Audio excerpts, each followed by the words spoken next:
नमस्कार, मैं हूं राजीव ढोंडियाल। बात सबसे पहले आज करेंगे पुणे की। पुणे रेप केस में एक बड़ी खबर है। स्मारगेट रेप केस का आरोपी पुणे के शिरूर तहसील से गिरफ्तार कर लिया गया है। आरोपी की गिरफ्तारी के लिए 13 अलग अलग टीमें पुलिस ने बनाई थी, जो अलग अलग हिस्सों में छापेमारी कर रही थी। आरोपी को रात लगभग 1:30 बजे पुलिस ने पुणे के शिरूर तहसील से गिरफ्तार किया और आज कोर्ट में पेश भी पुलिस उसे करेगी। पुणे में बस में एक महिला के साथ दरिंदगी के बाद से पूरे महाराष्ट्र में आक्रोश देखने को मिला, हंगामा मचा है। विपक्ष फडणवीस सरकार पर हमलावर है, कानून व्यवस्था को लेकर चिंता व्यक्त की जा रही है। तो महिलाएं कह रही हैं कि लाडली बहना योजना से हमें पैसे नहीं चाहिए, बस हमें सरकार सुरक्षा दे दे। विपक्ष कह रहा है कि सरकार दरिंदगी करने वाले हैवान के खिलाफ इतनी कड़ी कार्रवाई करे कि जो नजीर बने। दरिंदगी के बाद पूरे राज्य में सरकार के खिलाफ विरोध प्रदर्शन जारी है, लेकिन दत्तात्रेय को गिरफ्तार कर लिया गया है। जो मुख्य आरोपी है दत्तात्रेय गाड़े, उसे पुणे पुलिस ने कल देर रात यानी कि 1:30 बजे शिरूर तहसील से हिरासत में लिया है। किसी गन्ने के खेत के बगल में वो छुपा हुआ था। पिछले 3 दिन से पुलिस उसकी तलाश में थी। 13 से ज्यादा टीमें उसे ढूंढने के लिए अलग अलग जगह जा रही थी, लेकिन फाइनली वो शिरूर तहसील, उसके खुद के जो गुनाट गांव है उसी के नजदीक, वही प्रीमाइसेस में वो पुलिस को मिला। उसे 2 दिन से भूख लगी थी, प्यासा था। एक घर में गया, वहां पे उसने पानी मांगा और उसी व्यक्ति ने पुलिस को देर रात फोन किया और इस सभी मामले में इत्तला किया। फिर स्नीफिंग डॉग्स आए और आगे की कार्रवाई हुई। उसके बाद पुणे के लश्कर पुलिस स्टेशन जब यहाँ मैं खड़ा हूँ, उसे अब लाया गया है। यहाँ उसे लॉकअप में रखा गया है और 11 से 11:30 बजे उसकी पुणे के डिस्ट्रिक्ट कोर्ट में पेशी होगी और फिर सुनवाई आगे जाएगी। लेकिन 2-3 दिन से फरार होने के बाद फाइनली पुणे पुलिस को इस पूरे मामले में अब सक्सेस मिली है। मेडिकल टेस्ट करने हो या फिर अरेस्ट प्रोसीजर करनी हो, सभी चीजें पुणे पुलिस ने देर रात ही पूरी कर दी और उसी के बाद अब यहाँ पुलिस डिपार्टमेंट काफी ज्यादा बढ़ गया है। देर रात जब वो वहाँ पानी पीने के लिए गया तभी उसकी जानकारी दी गई थी और उसी के बाद पुणे पुलिस वहाँ पहुंची। कल दिन भर गन्ने के खेत हो या फिर शिरूर के अलग अलग इलाके हो, वहाँ छानबीन चल रही थी, पूछताछ गांव वालों से चल रही थी और उसी के दौरान ड्रोन इमेजिंग हो या फिर कुछ अलग अलग टेक्नोलॉजीज का इस्तेमाल पुलिस ने किया। आरोपी ने शुरू से एक चीज फॉलो की, वो है वो शहर के नजदीक नहीं आया। वो जितना आउटस्कर्ट्स में जा सकता है उतना गया ताकि सीसीटीवी में कैद ना हो और उसका लोकेशन ना मिले। वारदात को अंजाम देने के बाद उसने कपड़े बदले थे, फिर शूज बदले और मोबाइल स्विच ऑफ करने के बाद वो बाहर चला गया था। लेकिन आखिरकार पुणे स्मारगेट रेप केस में जिसने इस पूरे वारदात को अंजाम दिया, उस दत्तात्रेय गाड़े को पुणे पुलिस ने अब हिरासत में लिया है। 11 बजे उसकी कोर्ट में पेशी होगी। कैमरा पर्सन गोपाल हरने के साथ ओमकार बाबले, आज तक, पुणे। बहुत बड़ी कामयाबी मिली पुलिस को। देर रात ऑपरेशन चलाया गया, गन्ने के खेतों में कुछ इस तरह से उसको ढूंढा गया और आखिरकार उसे पकड़ लिया गया। हमारे संवाददाता ओमकार भी हमारे साथ जुड़ गए। ओमकार, बहुत बड़ी कामयाबी है, लेकिन अब कई घंटे हो चुके हैं इसे पकड़े हुए, कोर्ट में पेश किया जाना है। इसने शुरुआती पूछताछ में क्या बताया?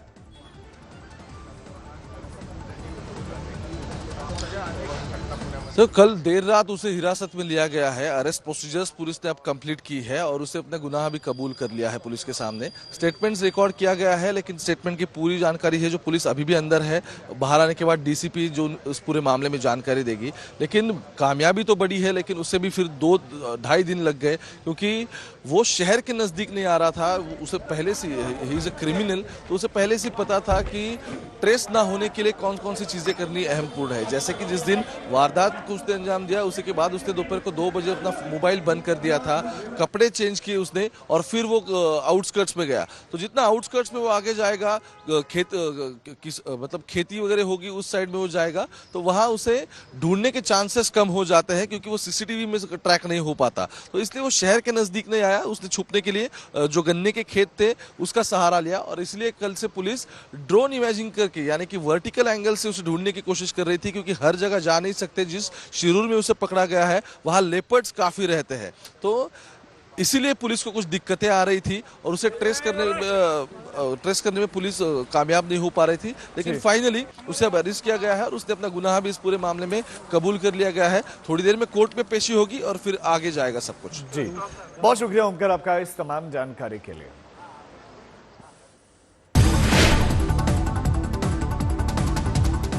अब बात करेंगे नासिक की, जहां 2027 में होने वाले सिंघस कुंभ की तैयारियां भी शुरू हो गई, लेकिन महाकुंभ को लेकर सियासत अभी भी जारी है। एनडीए के सहयोगी दल उद्धव ठाकरे और राहुल गांधी के महाकुंभ में न जाने को लेकर निशाना साध रहे हैं, तो राहुल गांधी महाकुंभ के सवाल पर कन्नी काटते दिखे। भले अभी नासिक में लगने वाले सिंघस कुंभ में लगभग 2 साल का समय बचा, लेकिन उसे लेकर महाराष्ट्र की सियासत में अभी से बयानबाजी शुरू हो गई।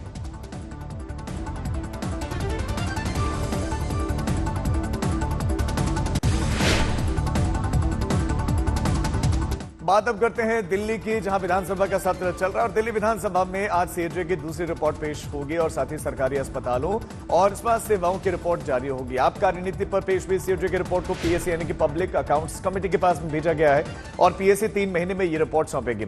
दूसरी तरफ दिल्ली विधानसभा से आम आदमी पार्टी के 21 विधायकों के निलंबन के खिलाफ आज राष्ट्रपति द्रौपदी मुर्मू से मुलाकात आम आदमी पार्टी की नेता आतिशी कर सकते हैं और आतिशी ने राष्ट्रपति भवन से समय मांगा है।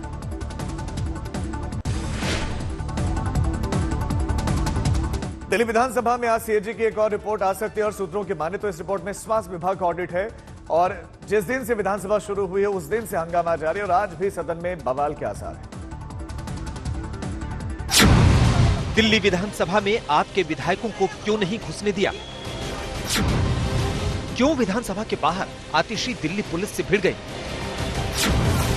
क्यों विधानसभा के बाहर आतिशी को रोकने के लिए बैरिकेडिंग की गई? क्यों बीजेपी ने विधानसभा में अकेले अमानतुल्लाह को जाने की परमिशन दी? सीएजी रिपोर्ट में भ्रष्टाचार का खुलासा, क्या इसलिए आपने किया तमाशा? दिल्ली में आम आदमी पार्टी हार गई, सत्ता से बेदखल हो गई, 62 सीटों से 22 सीटों पर आ गई। इसके बावजूद आम आदमी पार्टी बीजेपी से लड़ भिड़ रही। आपने आतिशी को विपक्ष के नेता बनाया है। अब आतिशी दिल्ली की रेखा सरकार से विधानसभा से लेकर सड़क तक टकरा रहे हैं और टक्कर का नतीजा यह है कि आतिशी अपनी पार्टी के 21 विधायकों के साथ दिल्ली विधानसभा के बाहर हंगामा मचा रहे हैं।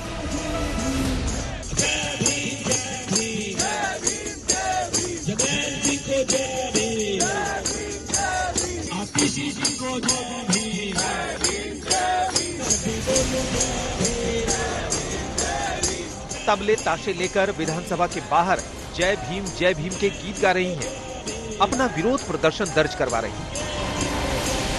आपको बता दें कि दिल्ली विधानसभा सत्र के तीसरे दिन आम आदमी पार्टी के 22 विधायकों में 21 विधायकों को विधानसभा के बाहर ही बैरिकेडिंग करके रोक दिया जाता है और तो और आतिशी और उनके साथियों को विधानसभा परिसर तक में घुसने नहीं दिया जाता है।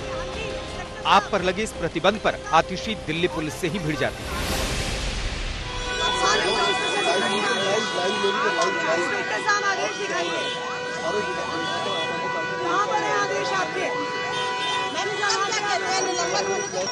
पुलिस वाले इस बात का जवाब दें कि किस आदेश के आधार पर, बिना किसी आदेश के कैसे हमें रोक रहे हैं, कैसे इन्होंने बैरिकेड लगाए हैं। विधानसभा से सस्पेंड होने का मतलब है विधानसभा के सदन से सस्पेंड होना। पुलिस के अधिकारी आपको कुछ कह रहे हैं? कुछ बता ही नहीं रहे हैं, तो भाग रहे हैं सब। देखिए पीछे होते जा रहे हैं। हाँ जी इंस्पेक्टर साहब ऑर्डर दिखाइए, आपका कहाँ पर है?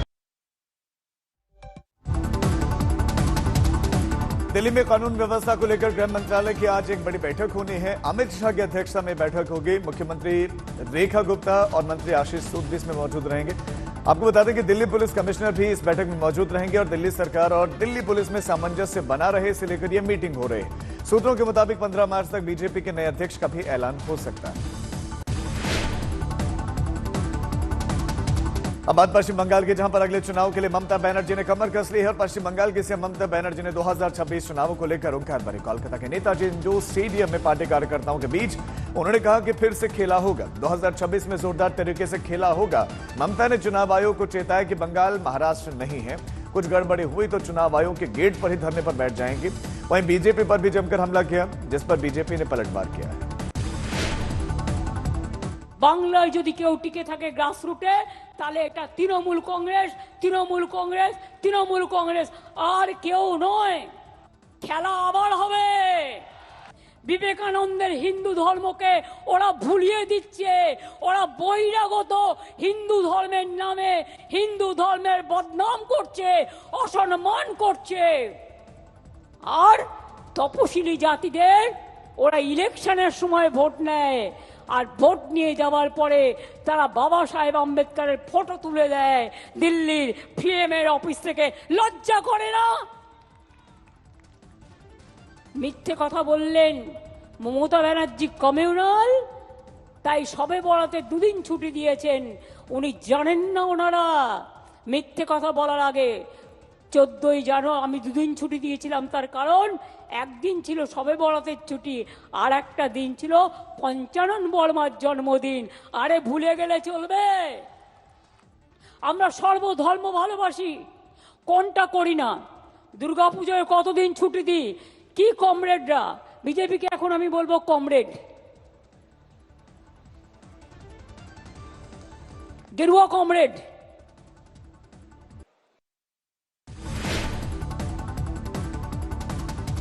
अब खबर पहाड़ों से कश्मीर में है। ऐसा सदियों से देखने को मिल रहा है कि कुछ इस बार भी कुछ ऐसा ही यहां पर नजर आया। दरअसल पिछले 2 महीनों से यहां पर सूखा पड़ा हुआ था, ना तो बारिश हुई थी और ना ही बर्फबारी हो रही थी। हालात ऐसे यहां पर थे कि नदियां बूंद पानी के लिए तरस रही थी और सूखी पड़ी हुई थी। लेकिन कुदरत ने ऐसा चमत्कार कर दिया है कि हफ्ते भर में न सिर्फ बारिश हुई है बल्कि पहाड़ों पर जमकर बर्फबारी भी हो रही है। कुछ तस्वीरें आपके सामने। बात हम उत्तराखंड की करें तो यहाँ पर भी मौसम में करवट बदली है। राज्य के निचले इलाकों में सुबह से बारिश हो रही है। ऊंचाई वाले पर्वतीय क्षेत्रों में बर्फबारी हो रही है। यमुनोत्री, गंगोत्री, केदारनाथ और बद्रीनाथ में बर्फबारी हो रही है। हिमाचल की बात करें तो बीते 48 घंटों के दौरान भारी बारिश और बर्फबारी दर्ज हुई। ज्यादातर इलाकों में 1 फुट से ज्यादा ताजा बर्फबारी दर्ज की गई। लाहौल स्पीति और किन्नौर में 90% सड़कें बाधित हो चुके हैं। यहाँ सैकड़ों लोग फंस चुके हैं। कुल्लू में भी बीते 24 घंटों में जमकर बर्फबारी हो रही है। अटल टनल समेत मनाली के कई क्षेत्रों में 15 से 20 सेंटीमीटर तक बर्फबारी हो चुकी है। मौसम साफ नहीं हुआ है और इन इलाकों में बर्फबारी का दौर लगातार जारी है। राज्य भर में तापमान में 5 डिग्री सेल्सियस तक कमी देखने को मिली है। दूसरी तरफ जमकर बर्फबारी का लोग आनंद उठाते दिखाई दिए हैं। गुरुवार शाम को मनाली में बर्फबारी का दौर शुरू हुआ। मनाली के मॉल रोड पर बर्फ की फाहें गिरते ही लोग और पर्यटक झूम उठे। बर्फबारी के बीच में खूब मस्ती करते दिखाई दिए और मॉल रोड पर पर्यटकों ने सेल्फियां ली। ये श्रीनगर की तस्वीरें हैं जहां पर ये ताज़ा बर्फबारी हुई है और इस समय ये बर्फबारी देखने को मिली है। फरवरी के बिल्कुल आखिर में और मार्च के अब शुरुआत होने जा रहे हैं। हम अलग अलग हिस्सों की तस्वीरें आपको दिखा रही हैं। उत्तराखंड के चमोली की तस्वीरें हैं जहां पर ताज़ा बर्फबारी के बाद पूरी घाटी सफेद दिखाई दे रही है। यमुनोत्री धाम भी बर्फ से ढका हुआ नजर आ रहा है और ये रामबन की तस्वीरें आपके सामने हैं। तो हिमाचल से लेकर कश्मीर से लेकर उत्तराखंड की तस्वीरें आपके सामने। ये उत्तराखंड के टिहरी की तस्वीरें जहां पर ताज़ा बर्फबारी हुई है।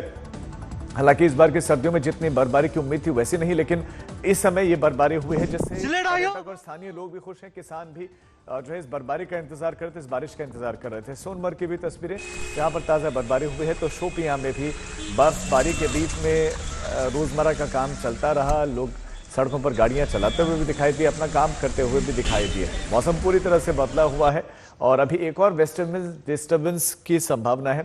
तो चंबा की तस्वीरें देखिए, ऐसा लगता है कि कैनवस पर चित्रकारी की गई हो, कुदरत की तरफ से चित्रकारी, जहां घर, पेड़, पौधे सब बर्फ से ढके हुए हैं।